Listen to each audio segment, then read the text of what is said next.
Hello everybody and welcome back to the Lokalfeed show. My name is Akila and our guest today is Charlotte Mei. Charlotte is a nutritionist, host and a presenter and a huge advocate of living a life filled with kinder and more sustainable intentions and healthy actions that leads to big results. She is very inspiring and warm, and she might even be the next Jamie Oliver in Singapore. On this episode, we talked about sustainable eating and how mindfulness can help us live a healthier and happier life, living consciously through small, meaningful actions, and the importance of self-care in a busy life. Before we get to it, if you want to support us, there are a few ways you can do so. Share an episode with your friends and subscribe to our YouTube, Spotify, and iTunes. If this is not your first episode, we truly appreciate you taking the time to listen to these amazing stories. So, without further ado, remember, be bold and stay inspired. Here is Charlotte Mei.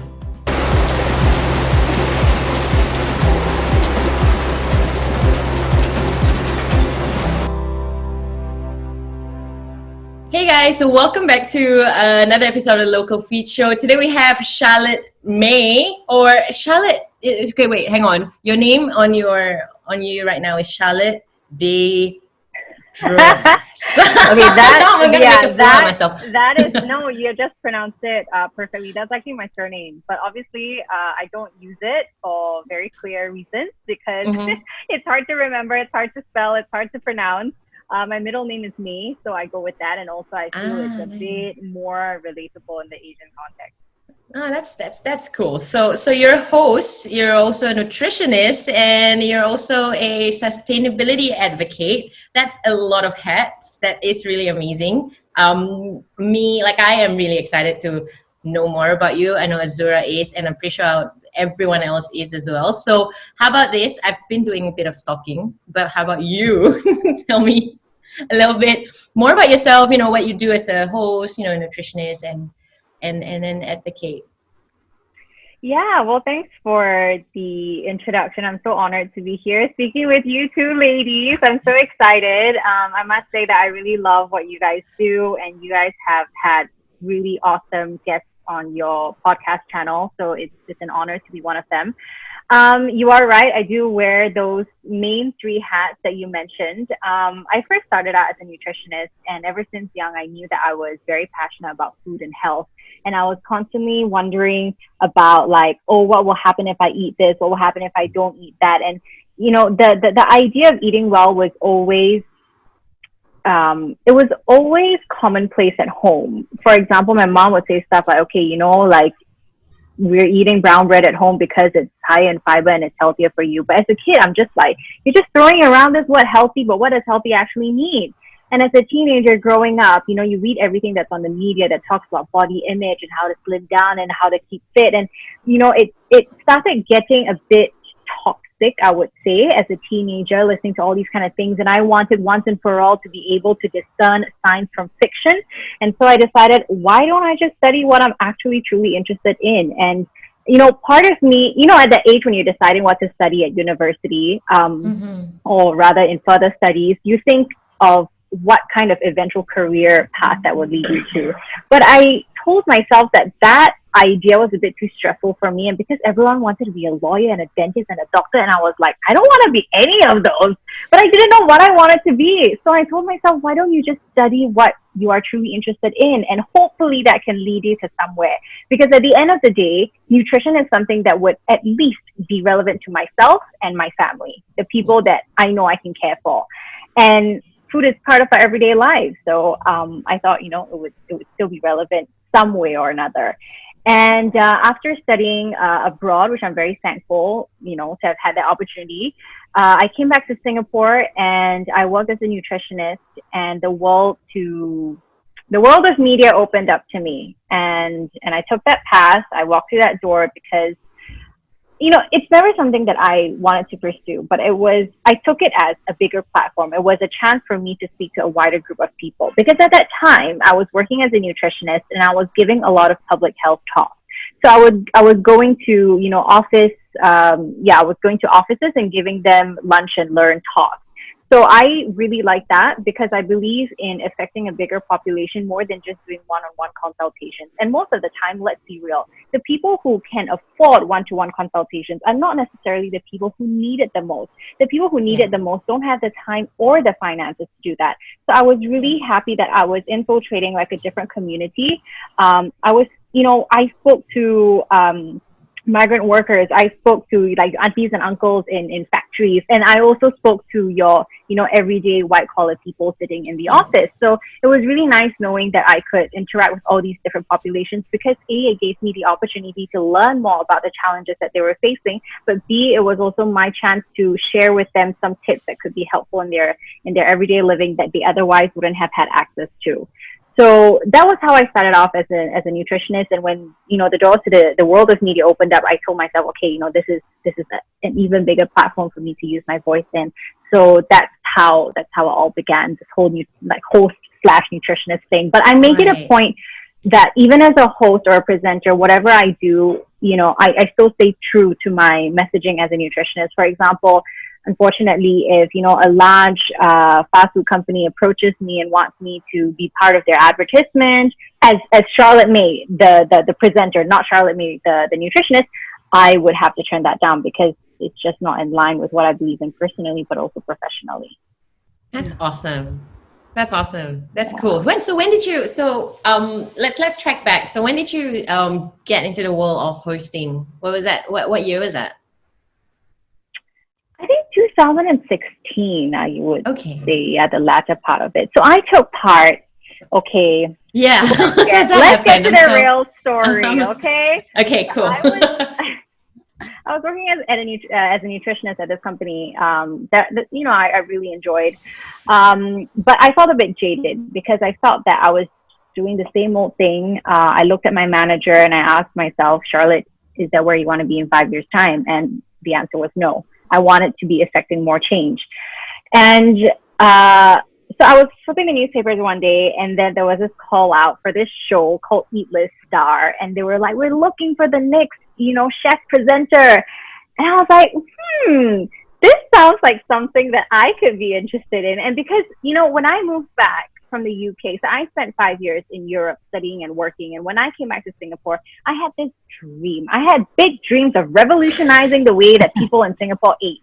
And I was like, I'm gonna change the way people view food and blah, blah, blah.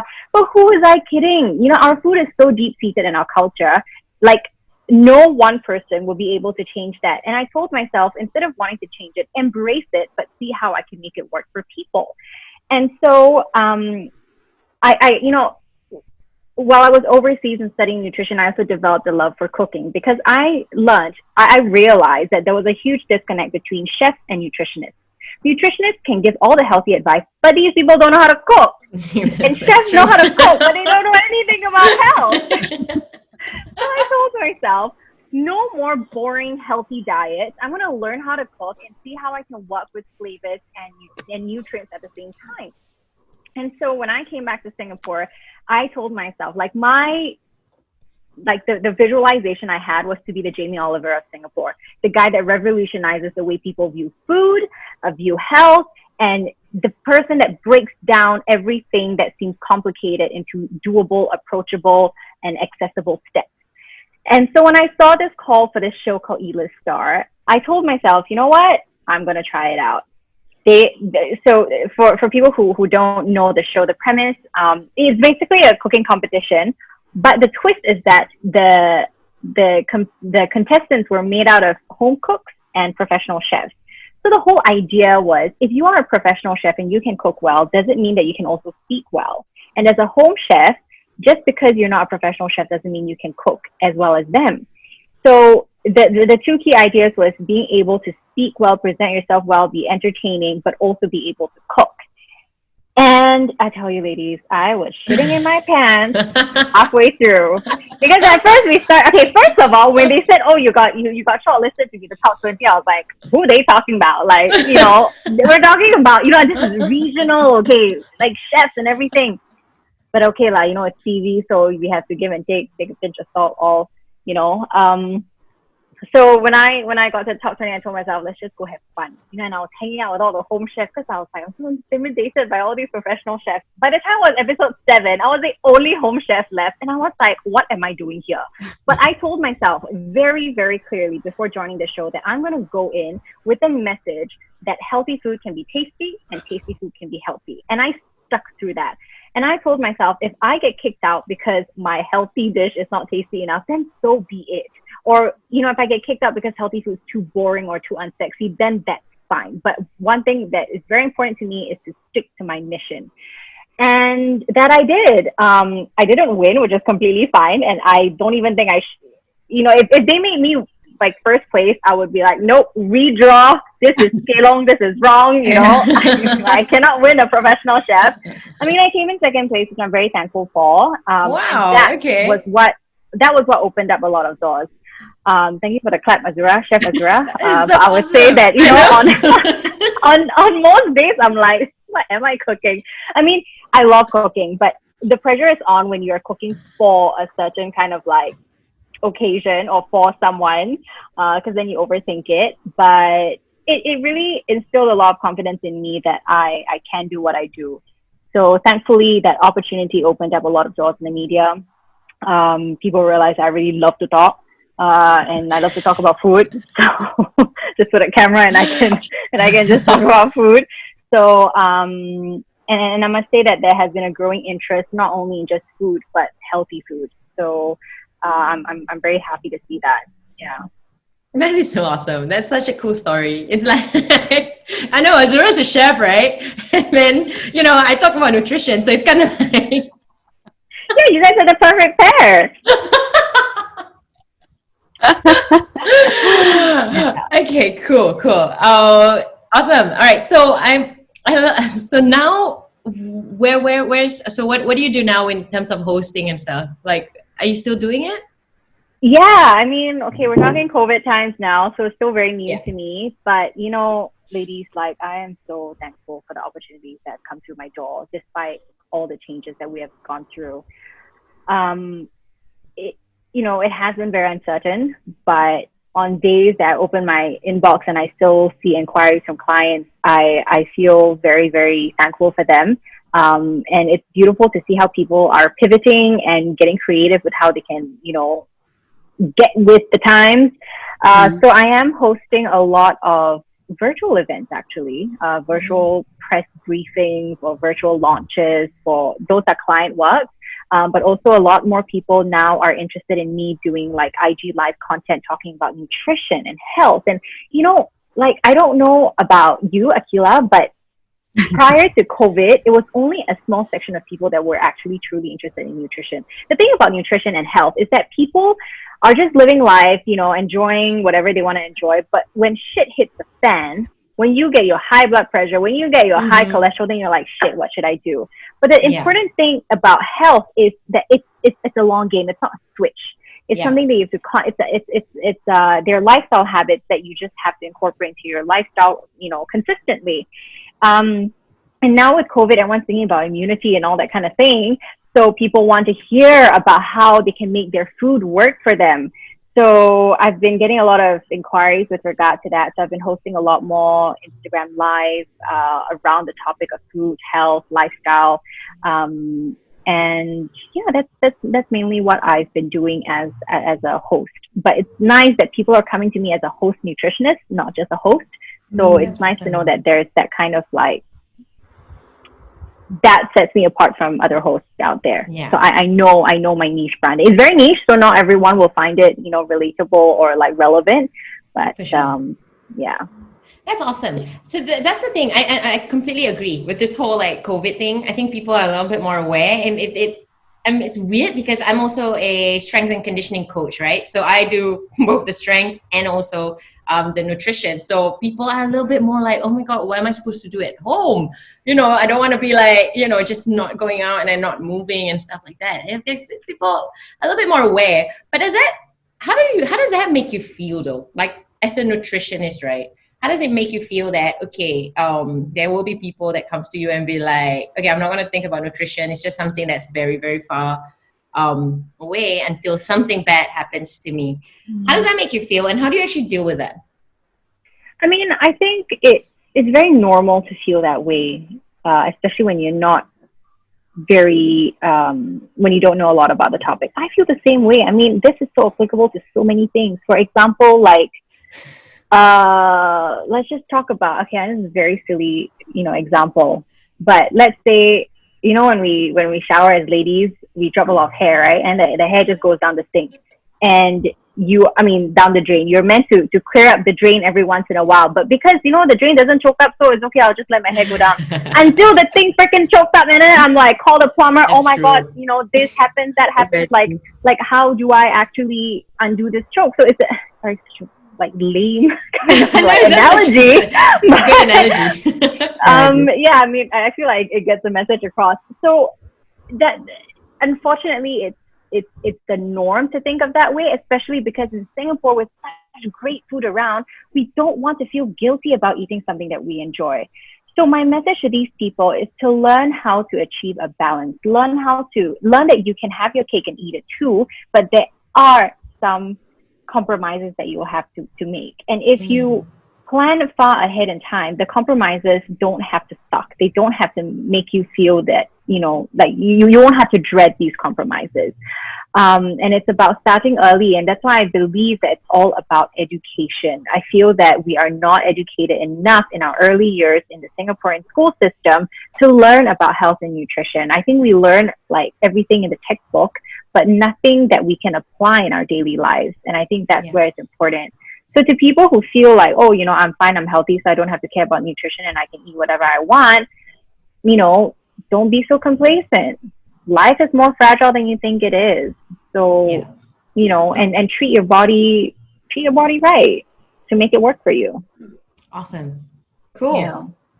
Great. I think I'm gonna just talk about sustainability. Zura, no, I just wanna kind of because we had this conversation, right, Akila, and then I kind of mentioned to you that it's people really like what you mentioned, Charlotte. Like people don't really realize that health is something that they've got to kind of take care of. It's something that we always overlook because it's not something that it doesn't have that we don't fall sick every day, correct? So it's at the back of our mind. When you mentioned the COVID, ever since the COVID-19, people are starting to be aware of how important health is.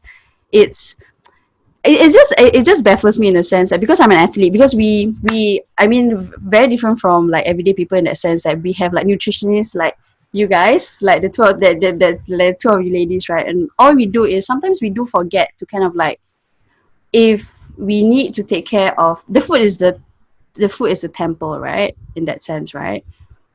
The body. But the body is a temple. Yeah. Sorry. I'm just thinking about food. Okay, sorry. I'm just thinking about. Okay, sorry. Yeah, I haven't eaten. So okay, so yes, the body is a temple, which sometimes we kind of forget. People do sometimes find that food and nutrition are a bit of some. I wouldn't say cliche in that sense, but it's not important. It's not an important factor to take note of because it's just people don't think it's working out. I'm just thinking okay, I'll just work out to just work my body and whatever, right? But we don't think about the intake that we feel that sometimes it doesn't have a big important factor to it, right?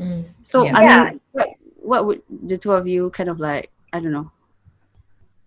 If I may add to that, and Akila, let me know your thoughts on this as well. A lot of people think that they can outrun a bad diet. When someone has an unhealthy meal, it's okay to have unhealthy meals, first of all. But, let's just talk about several unhealthy meals.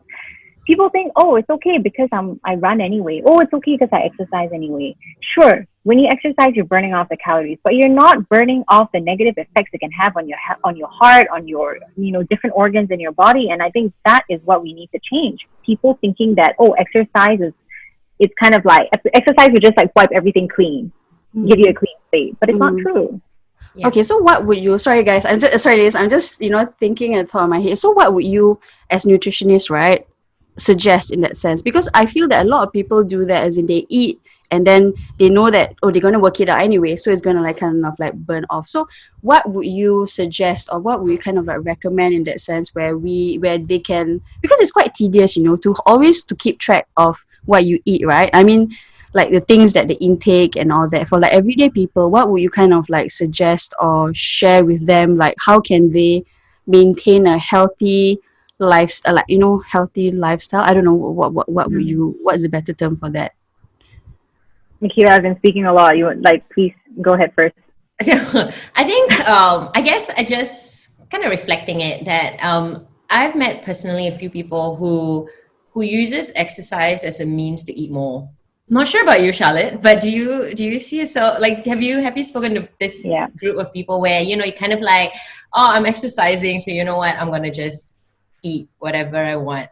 So, or like they say, because I'm going to have a bigger meal later, let me just exercise first. Almost as if to like make that calorie deficit, right? Yes. So I guess, I mean, as professionals, I feel like, firstly, I guess people, again, it comes down to like what Charlotte say, right? It's education. They don't know. Most people don't know that, you don't use nutrition, or food as like, a reason, or exercise as a reason that, you can eat more and stuff like that. So at the end of the day, it's really a lifestyle. I feel a lot of people do not understand that nutrition is also as important or even more important than exercise itself, even as athletes. And I'm sure you can understand this or even agree with me with this, right, Azura? Like, like as an athlete, the nutrition that you eat pre-competition and post-competition is so important in your recovery, in how you perform during the competition itself. So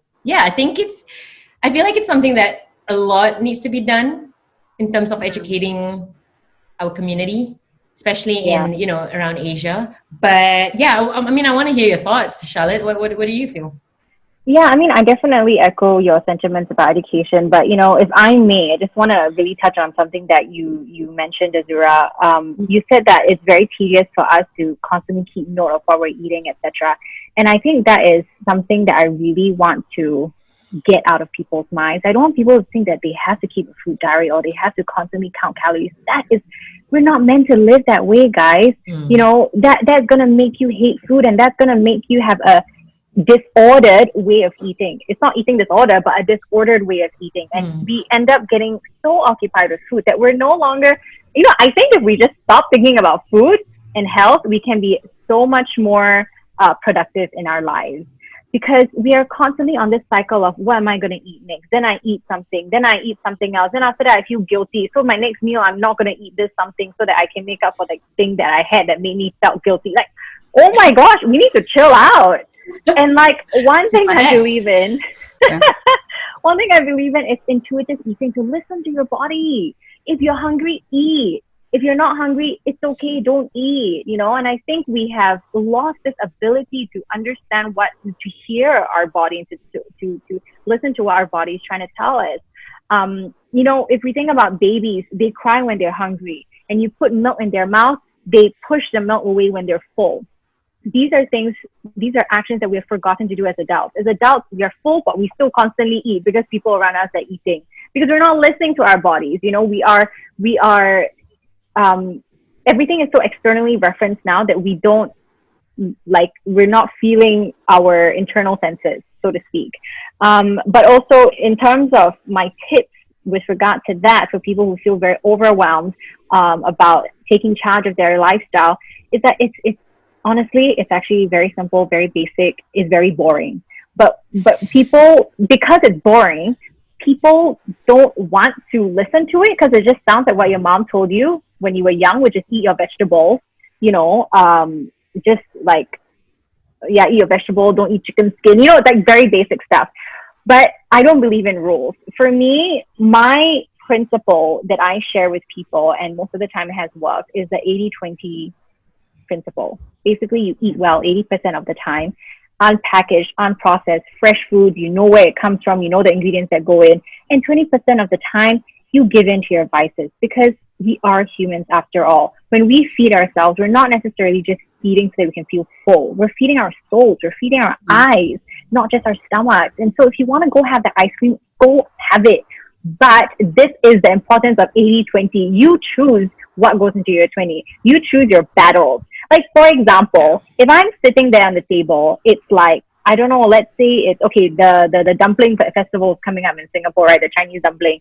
Let's say, if I'm meeting with friends, which I obviously wouldn't at this time, but I'm meeting with friends, and then there's, these dumplings on the table. I don't necessarily like dumplings, but okay lah, since everyone's eating, I just eat. For what? I like, why am I eating something for the sake of eating it? I think that is where we need to stop. We need to choose our battles like carefully. And the moment you do that, you don't need to count calories because you know what your body needs, you know what your body likes, and you're not taking in any excess that you don't need. I hope this makes sense. Yeah, it makes it totally makes sense. Yeah, I guess. Yeah, I guess. I mean, okay. So I to add on to what you say, I feel that sometimes you gotta, because for us, right? Like for when we are having our trainings, what we do is we have cheat meals, right? I know it won't work for everybody, but I feel that you kind of have to find your own balance in that sense. Some work for you, some doesn't. Like for example, for me, I know that like the cheat meal, I mean we call it cheat meals, is that we don't eat during training like 5 days a week. We don't eat, we train whatever, we take the 80%, the 20% I will leave it for the weekend, and then that's okay, that works for me. But some people would just have, so it's I feel it's also that they have to kind of listen to their body like you mentioned and adopt whatever fits best for them, right? Because there's not really one solution fits all, right? Not at all. And that is a general rule that we are all different. And Azura, for you, because you're an athlete, you know why you're doing the 5 days strict dieting and 2 days of cheat meal. That makes sense in your head. But I feel that a lot of people who are your everyday white collar, go to do their 9 to 5 job, sit at the desk, hate their life, that kind of thing.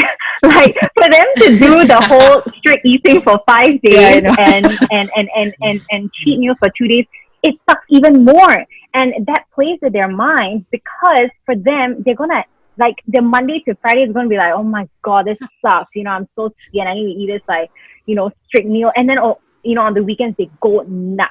And that that isn't good for their metabolism. You're shocking your body. Your body doesn't understand what's going on. So for these people, I mean, again, I want to preface all of this by saying everyone's different, so choose what works for you.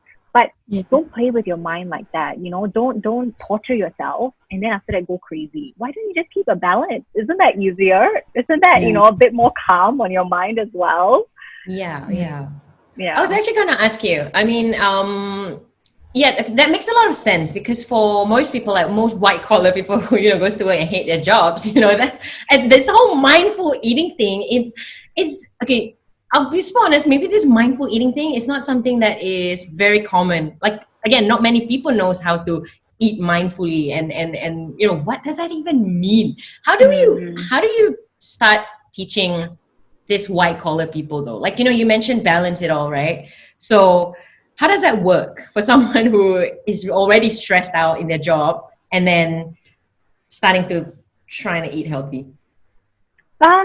Honestly, take small steps. If you're making a change in your lifestyle, as with anything, and I'm sure we're going to talk about this when we get to sustainability as well, but it's about making small changes.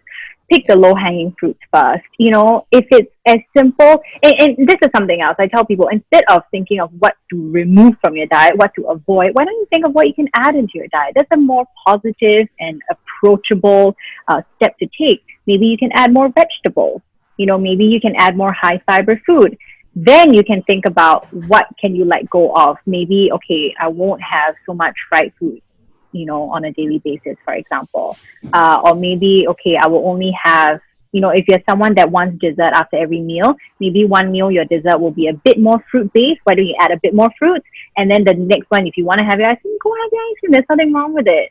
So I think this is something that people have to understand. Don't beat yourself up over it. Small steps. And as humans, it takes, what is the number, like 14 days to build habits or something like that. And so just keep doing it and, forgive yourself. It's okay if, one day you slip up. It's fine. And if you go to social situations, you party a bit, that's also okay. This is life, So that's why for people who go on diets, I'm like, how long are you going to go on this diet for? Just save your money, save your stress, and just eat normally. It's okay. Your body will normalize itself.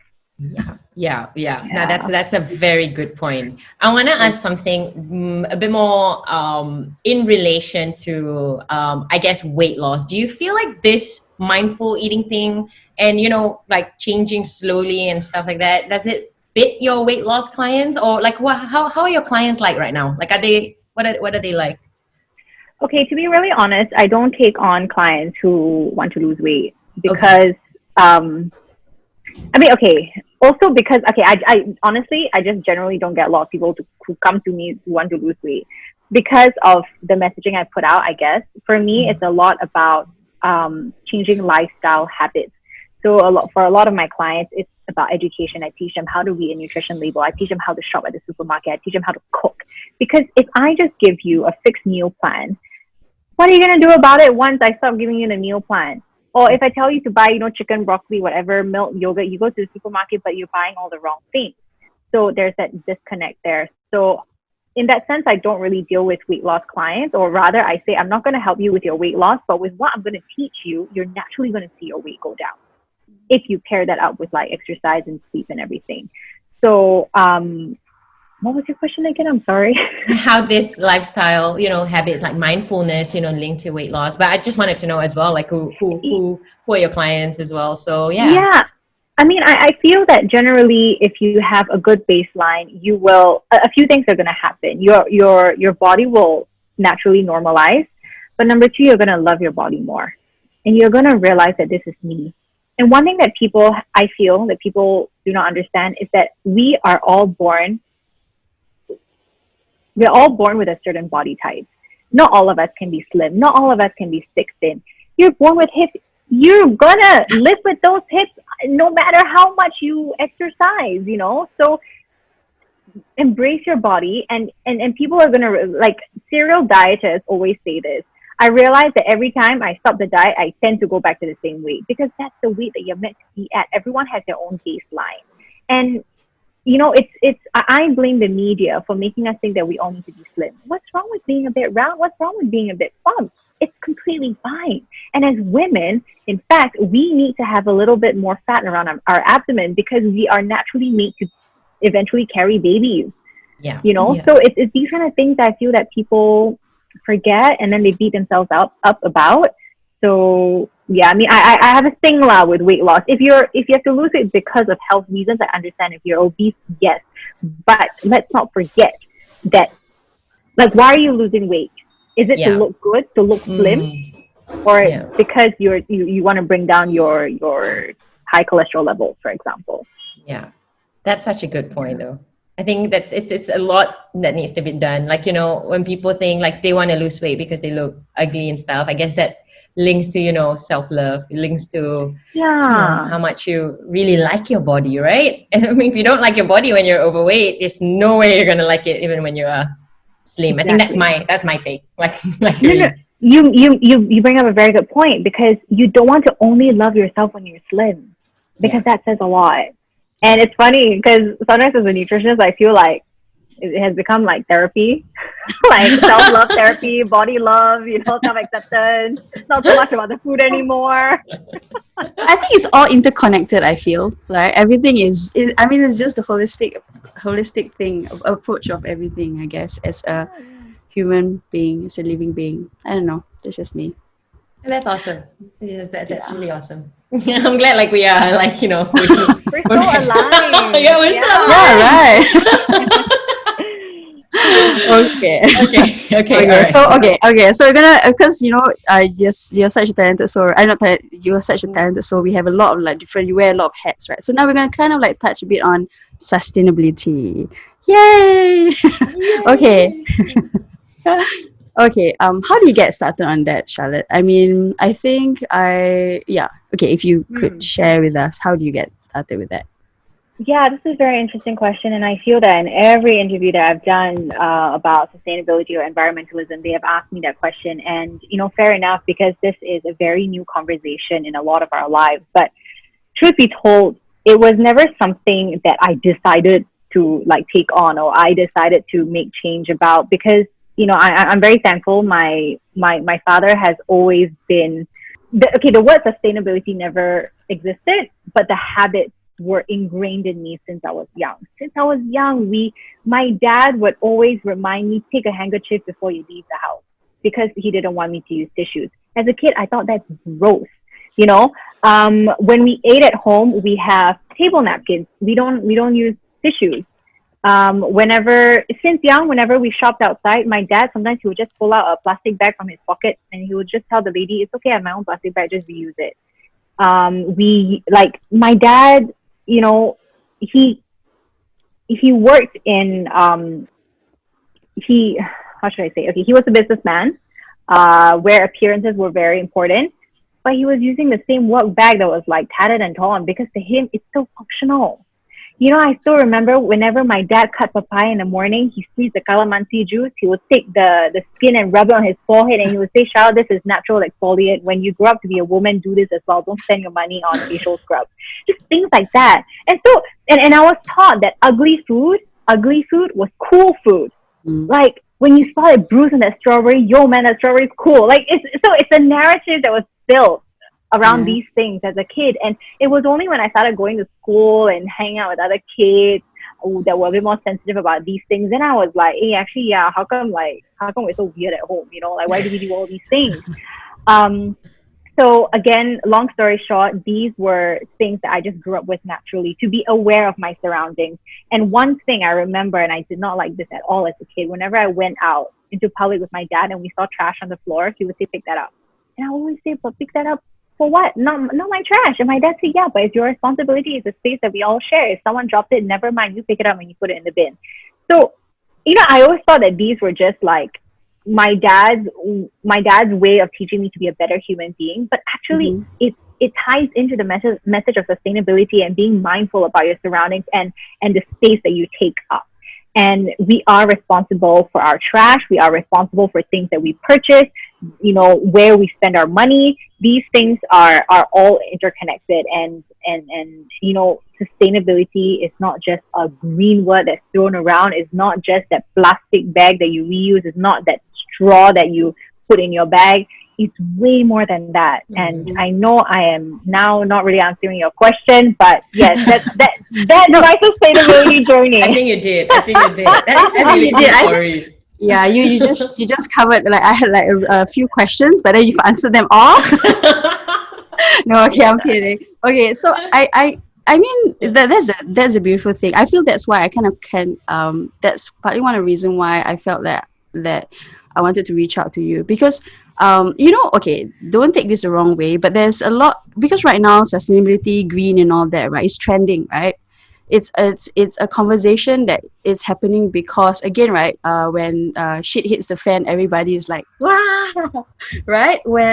But it shouldn't be a trend. Okay, looking at the situation right now, right, if talking about COVID-19, the pandemic, right, people talk about bringing your own, because right now we can't sit in, right? We have to take out takeaway and all that. Then it goes back to, okay, so now everybody is ordering, and then there's more rubbish and all that. But I feel the word sustainability, like you've actually mentioned before, it shouldn't be a trend. It should be a conscious. Again, we're talking about education, right? In the sense that you guys are talking about nutrition, about educating for nutrition and food, how important it is, right? I think sustainability also, it's that bit of it's as important, I guess, right? So how did you kind of, like, because it's innate to you, right? Sorry, I'm going to kind of refer to Akila for a while, because it's innate to you, because you have been, your dad has kind of like done these practices, and then people find it weird. I mean, I get the same reaction. People find me weird for doing the things, like, you know, like, same thing. My dad would bring handkerchief, and he would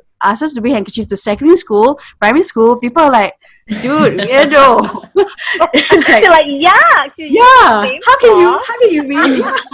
So yeah, it happens, and people call us weirdo and all that. But I feel that, okay, I'm going to ask this to Akila, because it's innate to you, Charlotte. So I guess it's really something you practice. How would you kind of like take this in that sense, approach the little steps? I know you're taking little steps. So how would you now, knowing the situation of how the earth and all that is, how would you kind of take action in that sense, Akila? Okay. This is weird, right? Because I wasn't raised like that. Like, you know, okay, so my family is totally opposite, right? You know what? Like, here you go, tissue packs, right, all the time. You know, it's like, is very, it's really cool. That's why when you share that story, Charlotte, and you know, I mean, I've been working with Zura for years, right? It's like, it's very different. It's like a very different way of thinking, which is, I think that's the thing, right? Because in order for you to kind of change the way you live, you need to somehow surround yourself around people who are already doing it, people that knows how to do it, and don't need to know everything, but you know, making small changes and stuff like that. So it's not innate in me, but it is something that makes me think. Like, I feel it's the same as like nutrition. You know, that very first step is that awareness thing. Like, you're aware that, okay, I need to change my ways, I need to do something about how I'm living my life, because of, you know, how we're affecting the environment and so on. And then you just educate, and I think that's the education bit, which is something I can't speak about it because I don't know so much about it. Like, I can't be like, you know, this is what you need to do. But I feel like everyone has a role to play, even for myself. Even though I wasn't raised in that kind of household, taking small changes, I feel, will leave a big impact to everyone that's kind of seeing. But what would kind of like convince you? I mean, it's not about convincing, right? But what would kind of like make you like, if there are people who are not like innate about, I mean, something that they don't practice every day, what would kind of like let you want to kind of make that first step, that first take on? So for myself, is it, or like, or is it for someone? Okay, I think for me For it's someone. really about just, if it's for someone else, I mean, for me, okay, I think for me, like, it's just being like super real. Like, you just got to step back and see, like, oh my god, what's happening with the world. It's just more of like, you know, being aware of your surroundings. You know, things are changing. You know, we're affected. Like, you know, the entire earth is affected. Even prior to this COVID thing, you know, like prior to this, you know, we've had, I grew up in Australia for like 10 years, and we've had the worst summers. You know, our summer is like 45 degrees, and it's just, you know, things like this just makes you question, and you just somehow learn that way. But I guess for someone else, if there's someone around in my social circle who is still kind of ignorant about this, about, you know, straws and takeaways like plastic and stuff like that, then I guess it just, to me, I think it's just, you know, leading by example. It's just more of like, hey, you know what, you know, come on, let's do this. Like, you know, just geo them lah. Like, you know, hey, don't like, you know, let's bring a glass container or whatever. You know, it's just something like that. But it's a work in progress lah. I would say that it's something that you really need to be conscious of, because sometimes you forget. Like for me, it's like, oh my gosh, I shouldn't use that straw, because, you know, you forget. And it's not because it's not in me. You just need to really constantly remember, like, remind yourself. How would you tackle this, Charlotte? I mean, I'm sure there has been, like, you know, those naysayers and someone who keeps saying that one person won't make a difference, right? So how would you? You know, just actually going back to like the conversation you were having with Akila, I think a lot of people, the one thing that would sort of change their mind to take on a habit that, you know, wasn't part of their life before, is if they knew how easy it was, number one, but also number two, to realize how impactful that can be. I think if someone constantly drinks, like, let's say you constantly order, like, you know, like your tea in the styrofoam cup every day, you're like, oh, it's one cup one day, it's fine, what? But if you actually show them in one whole year a picture of the number of cups that they use, and that those cups have nowhere to go but be burnt in a landfill or land up in the ocean, then they may go, oh shit. Because I think the issue with us in Singapore is that we are so far removed from these issues. The moment we put trash in the bin, it's like, bye-bye, not my responsibility, not my problem. You know, but that's not true. And I think if we actually go out to nature, to the oceans a little bit more, and we can actually do it here in Singapore. I remember I went to Coney Island once, and then I saw the waters, and I was like, what is all this trash here? And it even hit me personally, as someone who cares about this topic. I was like, oh crap, I actually never thought about what our water systems look like. And I think if more people had seen that, they will realize that they ought to, number one, reduce the amount of single-use objects that they use, but also number two, dispose of them properly.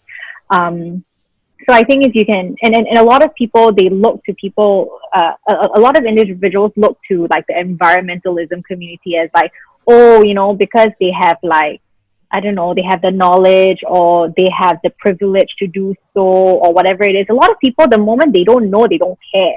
Yeah. Same thing with the migrant worker situation. Same thing with racism. Just because you don't know how to talk about it doesn't mean that you can shun it away. It is still going to be there. So confront it. And people in Singapore need to be okay with saying, I don't know, teach me. Everything's young. We want to know everything. We want to show off that we know everything. It's okay to not know, and it's okay to sit down, shut up, and listen. I mean, sorry, it's a bit like intense, like what I'm saying right now, because it connects to a lot of different things that are happening globally right now. And if you could just see how simple it is to take on or to change a habit in your lifestyle, then I think, it will be easier to incorporate that. And exactly like what Akila said, is monkey see, monkey do. I believe in showing people, not telling.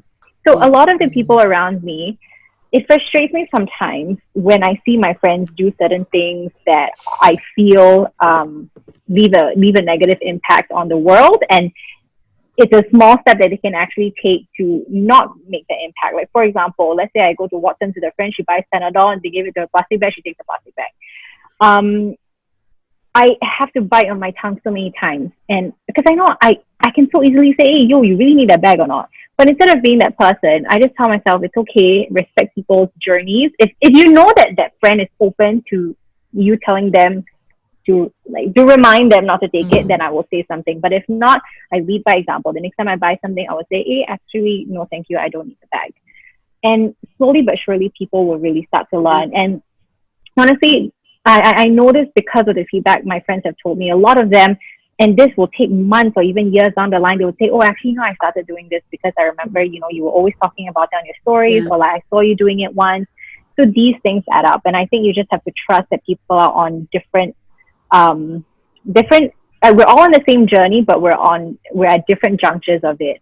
But also to tell people, please don't take your time, because you're at a shitstorm right now. I don't care about your reusable bag or your straws anymore. We need to make bigger changes in our lives. I guess, that resonates with me. I guess it's the same thing, as in you cannot put such pressure on them, because they'll hate it even more. Yeah. So that's why when you mentioned that it'll take months or years, I think I've been doing this for more than 10 years, and the conversations that I have right now, most of my rugby mates, right, they are like, okay, Azra is here, Captain Planet. Okay, so for low hay and all that, right? That they will bring reusable chopsticks, because it's to me, it's about having the conversations. I think having the conversations is important. It's not getting in that person's face, right? To hey, you shouldn't take that, and leading by example. That's very true. I think that's something that I think that's why some people, I have friends who are environmentalists, and I have some friends who are they feel that it's just too in your face, and they don't they don't really like that kind of vibe. So we, like you said, everyone is at different phases of their life, but so it's about having that conversation, which is important. Beautifully said. And you're right about people not liking these things to be in their face, because as human beings, we don't like to be made to feel guilty. We don't like to be made to feel that we're doing something wrong. So it has to be, if you want to say something, say it as a suggestion. Don't impose. And I think this is where the vegan community, I think, have gotten a lot of flack because of that. Because they people tend to have that impression of them, which is very, very false. And so I think in the past 4 or 5 years, I've seen these environmentalists or these kind of activists kind of change their messaging, because they realize that it's just not getting through to people if you come across very intensely. So like what you said about the low hay, sometimes it's not that they don't care, but sometimes they're just not aware. If you tell them, really, everyone, you want to use the wooden chopstick, and then after that you throw away. Hey, what about someone bring reusable chopsticks? Then you will be like, oh yeah, actually, why didn't we think of that? So sometimes you just have to squeeze all your way in a very friendly manner. What about? It's true. And I gotta also add in here, because again, Azura, whenever we meet up and then we go get coffee and stuff like that, right? It's just simple things like that, and it's literally when I see Azura with her tumbler and stuff, right? No, it's amazing, because it changed me. You see, it's prior to COVID, right? We meet up or something. It's amazing because it is now in me right now. Like if I go out and get coffee, right, I will always bring like a tumbler. So it's definitely it's true about the whole, like, we are all in the same journey. It's just that we're in different junctions. Yeah. And I think that's very important to know. Exactly, and I think it's important for people who are not so educated in the journey to know that, because I don't know if this happens to you, Azura, but I hate it, when I meet up with friends and I can sense the stress that they go through because they know that I'm there. They're like, shit, Charlotte, I didn't bring my reusable bottle. I'm like, guys, it's okay. You're not doing it for me. Like someone once said, someone wished me happy birthday once, and wow, this one really insulted me. They said, "Oh, happy birthday, blah blah blah. I wish that you get everything you want, blah blah blah, and that people will be a bit more friendly to the environment for your sake." I'm like, honey, for my sake, please, I don't want anyone doing this for me. If you're doing this for me, you're doing it for the wrong reasons. You're not doing this for image, you're doing this because you truly care about the world. Yeah. I mean, I do get that. But I like you, Charlotte, I always say, don't stress. I mean, people forget sometimes. Don't stress. I sometimes feel stressed when they're stressed. And then it's like, I always tell them, hey, it's okay. I mean, like you say, right? I mean, I feel that at least, right, there are moments where doing something is better than doing nothing. They do make an effort. Even when I'm around, when I'm not around, it shouldn't be about me. It shouldn't be about us. It should be about, Mother Earth. That is the whole that we are living in. That is something that we should never take for granted, right? So but they are doing something. Is maybe not 100%, but at least they're doing it. Like maybe 20% is better than doing nothing at all. So to me, it's a win-win situation. It's slowly. It's a slow progress. You're right, but the world is it's getting worse. But at least they're aware of that. It's not because it's a trend that they're following it, but because they know the real reason why they're doing it. They have to know it has to be in, I don't know what's that word. They have to be the ones that accept it, not just because of the trend that's just on the surface. Absolutely. You know what I mean? And you're so right about doing something is better than doing nothing. And I almost feel like if someone just goes, oh crap, didn't bring my bottle, I think that's a win, because at least you're aware of it. And then one day you will leave the house and go, hey, wait, let me go bring my bottle. You'll feel naked without it. So so that's awesome. I think there's a really cool overlap as well. Like, with what you're doing, Charlotte, with nutrition and also the sustainability bit. I feel like it's something is better than nothing. And I think that statement itself applies to nutrition. It's like, absolutely. Fine, if you can eat like, 5 servings of veggies every day, you can have one. That's better than nothing, Yeah. I think it's so beautiful that actually, all our backgrounds and as well as the conversation we're talking about today is so relevant to one another. And again, I go back to that analogy of, the drainage kind of thing. So hair getting stuck. Same thing with the environment. We don't want to wait till it's too late. And then people are like, oh shit, how do we reverse this? Instead of thinking of how to reverse an illness or how to reverse climate crisis, why don't we just take the little steps now so that won't happen so soon? Yeah. Awesome. Cool. Okay, cool. I feel like I'm some kind of preacher here. Everything I say is so serious. No, it's not. I think it's very important. It's a very important thing to talk about, I feel. Yeah. I mean, we're just doing 3 of us, but when it's out there, people will think, and that's really awesome. Cool. I've got a question, Charlotte. I think I'm very curious because you wear multiple hats, right? I think I'm more curious to see, how do you actually juggle all these things without feeling so overwhelmed? And at the same time, like, what's your day like? How's your, like, how do you juggle all this? Like, what do you... I see the eye rolling. I know. And I want to know what that eye rolling means. I don't know how to answer your question. I have no answers. Okay, how do I do what I do? And how do I do them all at the same time? I would just say I'm very thankful. I'm very thankful for, I don't know, the forces of the universe, God, whatever it is, that's allowing me to do what I do every single day. And the whole idea that all these things have fallen onto my plate and that they, in one way or another, are connected, are related. I think I'm just thankful for the fact that these are my true passions and that they line up. And the very fact that they are my passions make it very easy to have them in my day-to-day it makes it very easy to answer the email about work at 1 a.m., which I know I shouldn't be doing. But because it's something that I have the fire in me to do it. And so that's my drive. But what my day-to-day looks like, first of all, no 2 days are the same. I'm sure it's the same for both of you ladies. But also, it's jam-packed. It's very intense.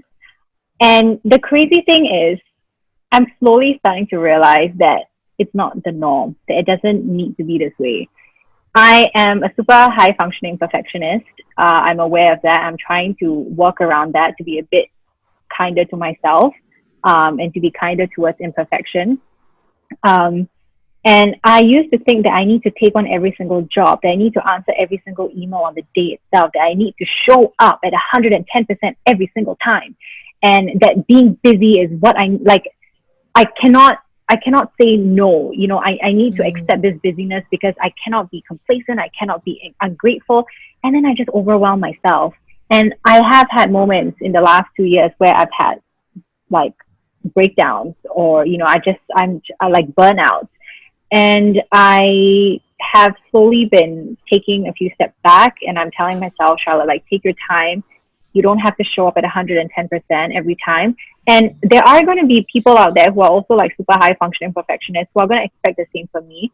And I have to tell myself that it's okay if I disappoint these people. It's okay if I lose certain jobs because I'm not like up to par, or like I'm not meeting people at their standards. Because it's not that I have a low standard, but it's just that we are all functioning at different levels, at different speeds, and it's okay, you know? So, but again, I'm saying all this because it's easier said than done. Putting them to action is way harder.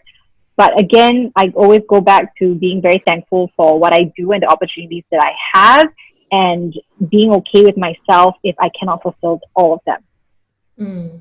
Yeah. I think the grateful bit is super important.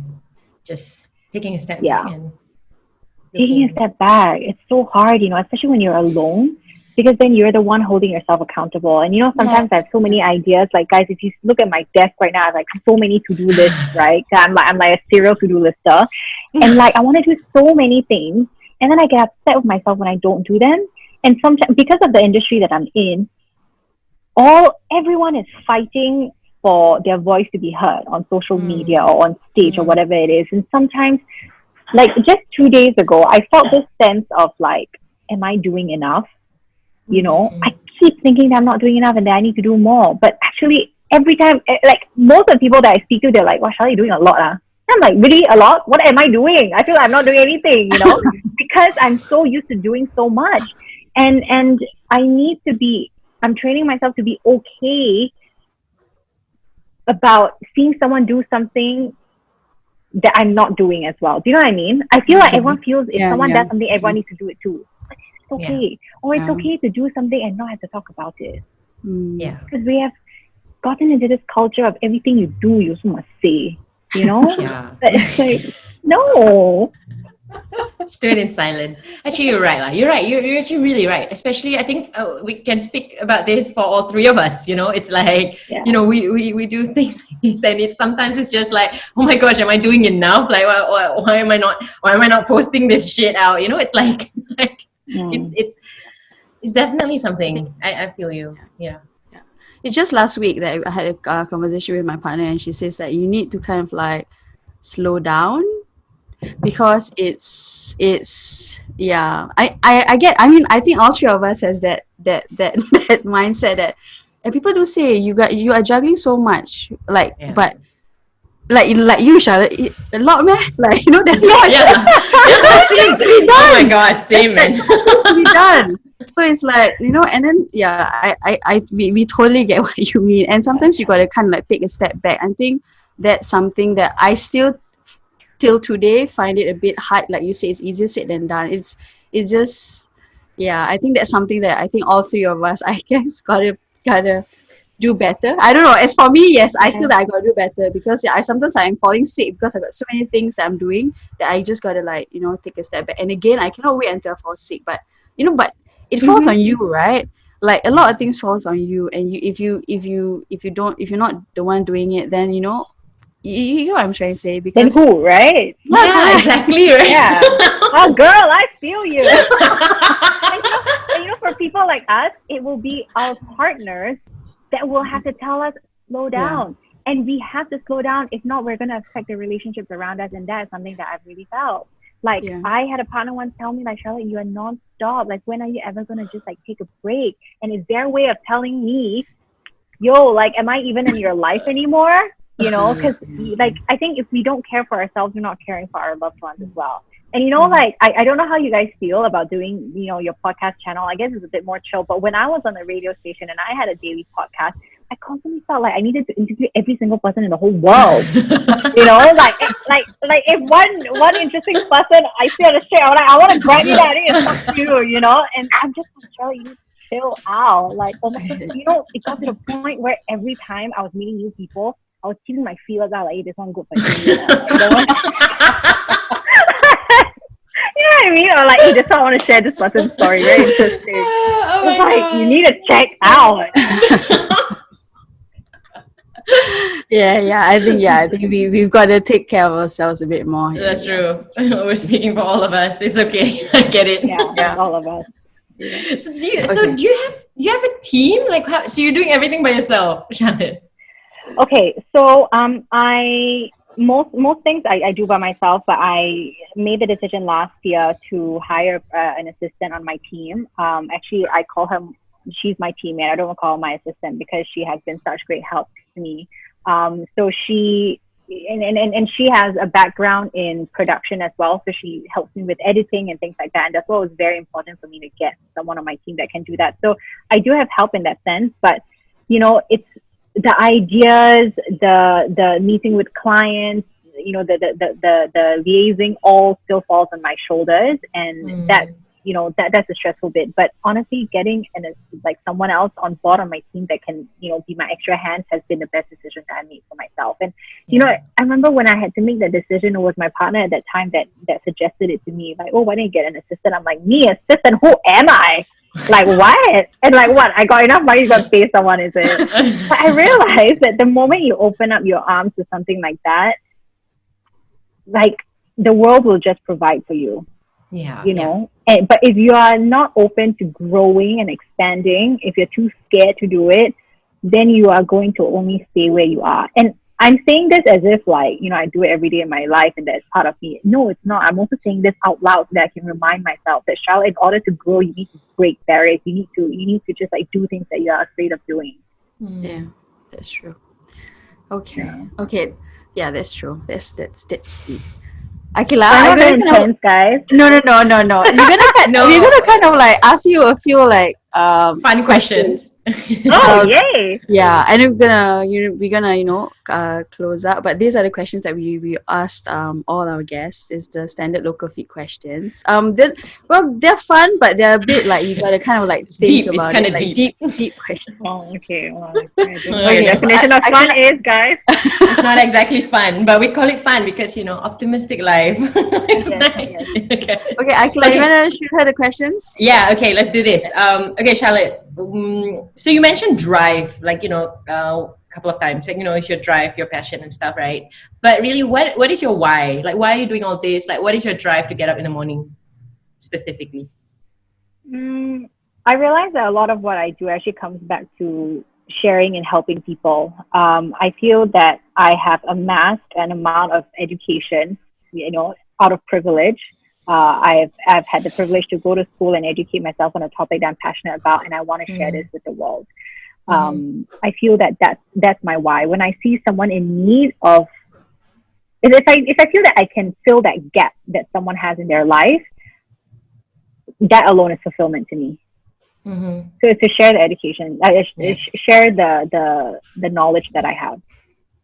Awesome. That made me smile. And not saying I have all the knowledge in the world. I only know about food and health. That's all I know. So likewise, I would like other people to educate me too. Like, I believe in education. I'm a strong advocate for that. Okay. Awesome. Cool. All right. What is something most people don't know about you that you're really proud of? something that people don't know about me, but that I'm proud of at the same time. They asked me to reveal a secret, you know. It's a very egotistical Yeah, but it's secret some like more. it's like it should be like a bragging. You got bragging rights for it because you should be proud of it. Ha! You know Azura what? lah, walao Azura. You see, I told you. No, these are like No lah, no lah. It's just for fun. Come on, something random. But it's like two things that I must be proud of it, and then also like, I don't know, like, Semi proud. okay, I mean, a lot of the things that I care about and that I talk about are quite unsexy lah, like health and sustainability. When I talk about sustainability, sometimes I keep a lot of the more detailed information to myself because they are really like the super unsexy kind of things. And I only share them with people who really want to like truly be sustainable in their lives. And it's really things like, I don't know, how do I even, and I guess I will guard those as secrets, but secrets that I'm proud of because I know that I'm doing good in the world. But like, oh my God, how do I even, why is it so hard? Why are you guys putting me on the spot? Okay, like for example, in my toy, like I try to be as sustainable. I mean, as I don't use the word sustainable, as eco-conscious as I can in my toiletries. So like I use bar soap, and sometimes like, you know, when bar soaps you use until they're very small, and then a lot of people they're like very small, like very gross and disgusting, they just throw it away. I like amass all the small soaps into like bigger soap and then I use it. It's a bit gross. That is so cool. That's the secret I'm proud of. Oh my God, Azura, can you relate? Do you do that too? yeah, I do. Oh my God, you see? There's two ways. It's either do that or put it in water and then just shake, and then it was just like Yeah. Oh my God, girl, this is my experiment this week. So I'm using like a bar soap for my dishwashing. I don't use liquid detergent anymore. Yeah. And then the bar soap, and during the last, I mean, it starts to break apart lah. So now it's like these little craggly bits. And so I put it in a bowl and I'm trying to mix it with water to see if I can use that water as like detergent liquid. Oh, my brother freaking hates me for it lah. Because he's like, all these sustainability things that you do, then I need to like use them too. And like they're all so gross and ugly. So funny. That should be something you should be proud of. It's not gross, lah. It's okay. Come on. not gross at all. Okay. Awesome. Cool. Okay. Thanks for sharing that. Well, next one. What is your most humbling experience? In what? In life? Yeah. In what?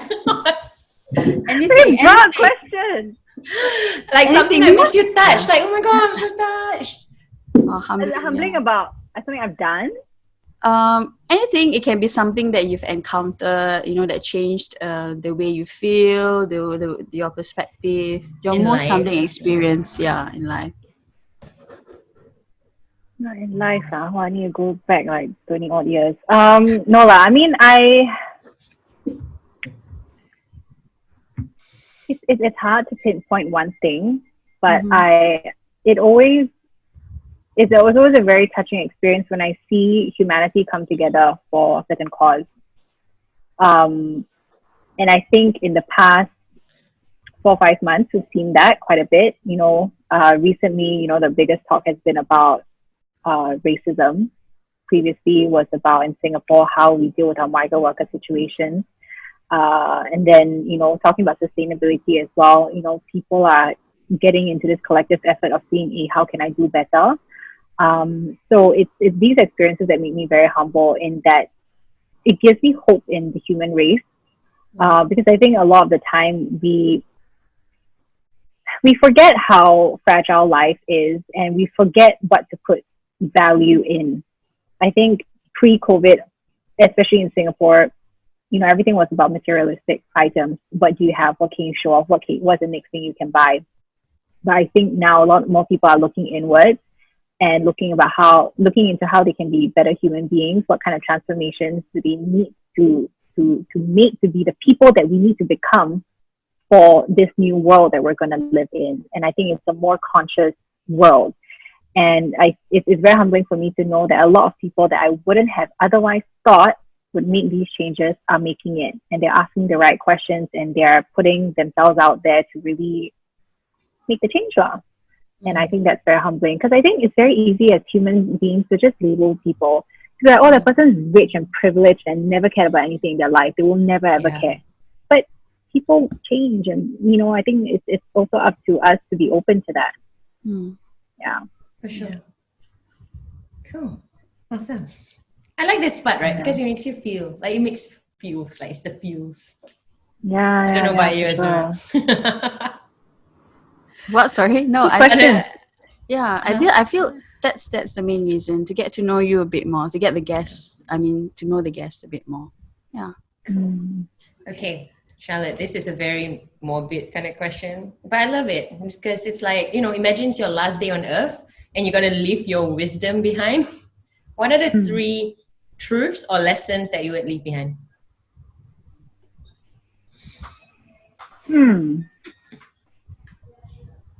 Okay, a lot of this will have personal connections with them, because they are things that I've struggled with in my life and that lessons that I've learned.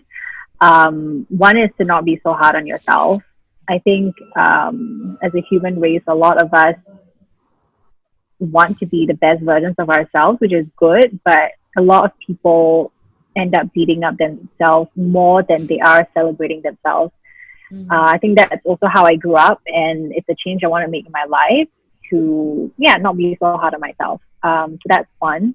Number 2 is, this is very, very cliche, but I really believe in it, to never go to bed without ironing any misunderstandings with people that matter to you.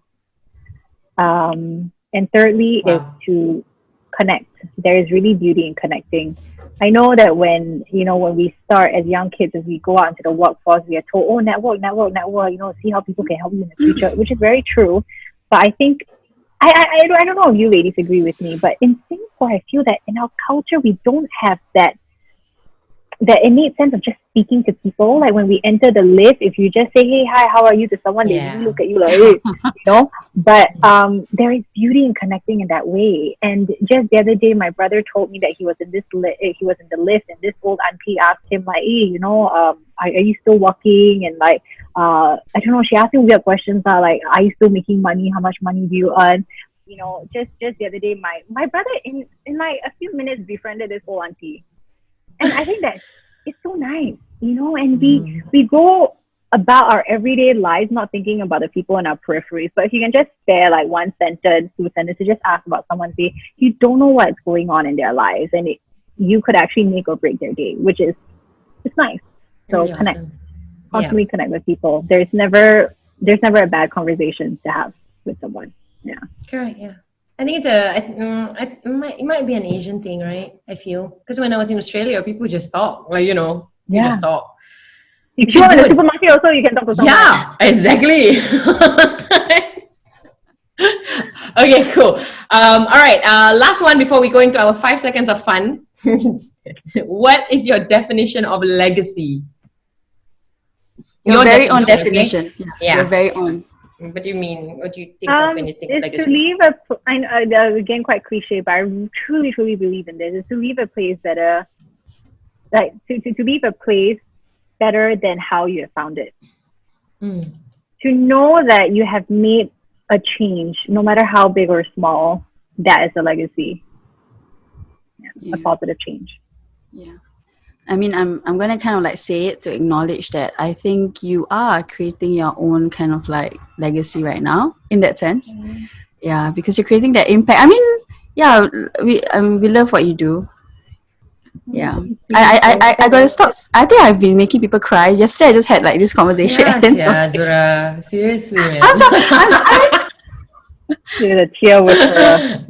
Yeah, she is. No, but yeah, I just want to put it out there that we appreciate what you're doing. If someone doesn't say that enough to you, we are here to say that we appreciate what you're doing. It's awesome. That really means a lot. I so appreciate it. And right back at you, ladies. I'm so happy and so proud of what both of you have been doing. And you know, if I can just take a second out, I didn't even know, Azura, that you were behind this Wilder, Wilder, right? Am I pronouncing it? Yeah. And like, you know, when I put two and two together, I was like, no shit. I was like, wow, this girl is awesome. And then, Akila, when I found out about you, I was like, how have I not known about this girl before? And you know, the first thing I told myself was like, shit, I want to work with her. Like people like us Oh need to my stand up God. and like have a louder voice. And also because we look so different. This is what people need to see. People can't keep seeing the same kind of like, you know, cookie cutter kind of, you know, image. Yeah, for sure. Yeah. Okay, Awesome. we will touch on that at the end. Yeah, we'll touch on that. Yeah. Akila's gonna like share some fun questions with you. Okay, fine. Okay, you have 5 seconds, Charlotte, to answer 5 questions. Okay, you cannot think so much. This one is just literally just go. Okay. All right. The first one. What's your? How do you say? Okay, wait. I need to. What's your guiltiest pleasure when it comes to food? 5 seconds. Oh, cookies and milk. Are you serious? Must dip inside one. Get half soft. That's my guilty pleasure. Cool. That was fast. That was fast. Okay, 5 seconds. What's hot on Netflix? This show I started watching, it's called Dear White People. Oh my god, love it. Oh yeah, it's good. It's awesome. Yeah. Cool. All right. It's so apt, right? I mean, yeah. Okay, if you've never done this, then you think about it. If you are going to be doing it, what is the creepiest thing you'll say or have said to a stranger? I like your bra strap.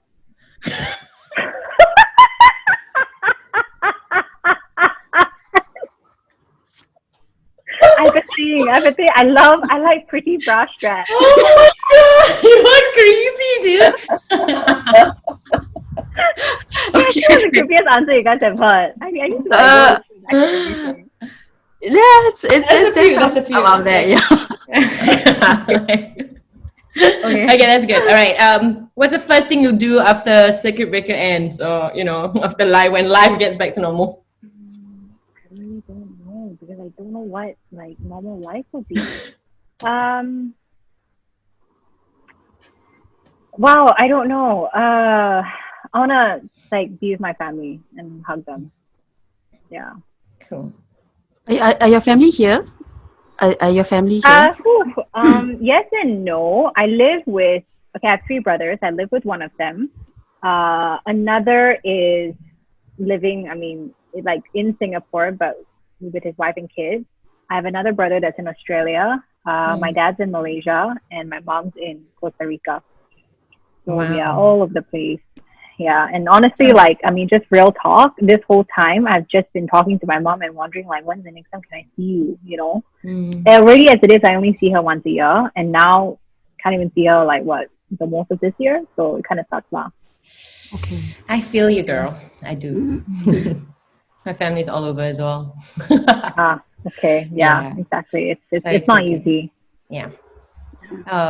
What's your background? I'm very curious. I should have asked, You mean like racial background? Yeah, racial background. You know, you grew up. My mom's Chinese. My dad's French.